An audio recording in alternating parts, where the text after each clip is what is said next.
Hi friends, ಎಲ್ಲರಿಗೂ ನಮಸ್ಕಾರ. Welcome back to our YouTube channel. ನಾನಿವತ್ತು ಮಾಡಿರೋ ರೆಸಿಪಿ ಬಂದು ಪಾವ್ ಭಾಜಿ. ನಿಮಗೆ ಮನೆಯಲ್ಲೇ ಹೋಟೆಲ್ ತರಹದ ಹಾಗೂ ಹೋಟೆಲ್ ತರಹ ಟೇಸ್ಟಿಯಾಗಿ ಪಾವ್ ಭಾಜಿನ ಯಾವ ಥರ ಮಾಡೋದೆಂದು ತೋರಿಸಿಕೊಟ್ಟಿದ್ದೇನೆ. ಮೊದಲನೇದಾಗಿ ನಾನು 3 ಆಲೂಗಡ್ಡೆ ಹಾಗೂ ಒಂದು 3ರಿಂದ 4 ಕ್ಯಾರೆಟ್ನ ಕುದಿಸ್ಕೊಂಡು ಈ ಥರ ಸ್ಮ್ಯಾಶ್ ಮಾಡಿ ಎತ್ತಿಟ್ಕೊಂಡಿದ್ದೀನಿ.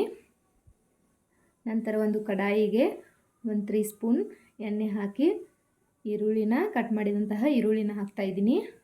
ಈರುಳ್ಳಿನ ಆದಷ್ಟು ಸಣ್ಣದಾಗಿ ಕಟ್ ಮಾಡಿ ಹಾಕ್ಕೊಳ್ಳಿ, ಬಾಜಿ ಚೆನ್ನಾಗಿ ಬರುತ್ತದೆ. ಶುಂಠಿ ಬೆಳ್ಳುಳ್ಳಿ ಪೇಸ್ಟ್ನ ಹಾಕಿ ಚೆನ್ನಾಗಿ ಫ್ರೈ ಮಾಡ್ತಾ ಇದ್ದೀನಿ. ನಂತರ 2 ಟೊಮೆಟೊನ ಮಿಕ್ಸಿಗೆ ಹಾಕ್ಕೊಂಡು ಟೊಮೆಟೊ ಪ್ಯೂರಿನ ಹಾಕ್ತಾ ಇದ್ದೀನಿ. ನೀವು ಟೊಮೆಟೊ ಕಟ್ ಮಾಡಿಕೊಂಡು ಹಾಕೋಬೋದು, ಆದರೆ ಪ್ಯೂರಿ ಹಾಕಿದರೆ ಚೆನ್ನಾಗಿ ಬರುತ್ತದೆ. ನಂತರ ರುಚಿಗೆ ತಕ್ಕಷ್ಟು ಉಪ್ಪು,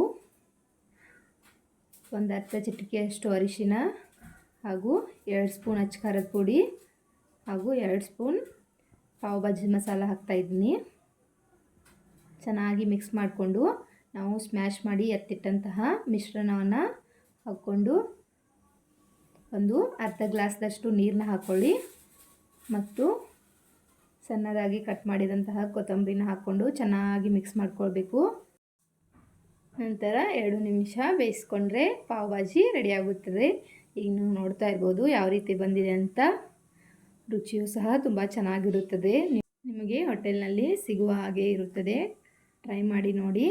ನಂತರ ಒಂದು ಫ್ಯಾನ್ಗೆ ನಾನು 1-2 ಸ್ಪೂನ್ ತುಪ್ಪ ಹಾಕ್ಕೊಂಡು ಒಂದು ಅರ್ಧ ಚಮಚ ಅಚ್ಚ ಖಾರದ ಪುಡಿ, ಒಂದು ಅರ್ಧ ಚಮಚ ಅರಿಶಿನ ಹಾಕ್ಕೊಂಡು ಕಟ್ ಮಾಡಿದಂತಹ ಕೊತ್ತಂಬರಿನ ಹಾಕ್ಕೊಂಡು ಚೆನ್ನಾಗಿ ಮಿಕ್ಸ್ ಮಾಡ್ಕೊಳ್ತಾ ಇದ್ದೀನಿ.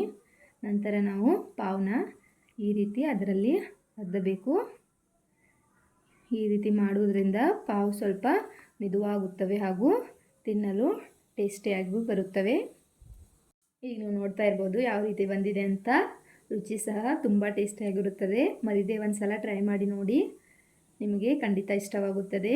ಮೇಲೆ ಸಣ್ಣದಾಗಿ ಕಟ್ ಮಾಡಿದಂತಹ ಈರುಳ್ಳಿ, ಕೊತ್ತಂಬರಿ ಹಾಗೂ ಸಣ್ಣ ಸೇವನ್ನ ಹಾಕ್ಕೊಂಡು ಮೇಲೆ ಸ್ವಲ್ಪ ಲಿಂಬೆಹಣ್ಣನ್ನ ಹಿಂಡ್ಕೊಂಡು ತಿನ್ನಿ, ತುಂಬ ಸಖತ್ತಾಗಿರುತ್ತದೆ.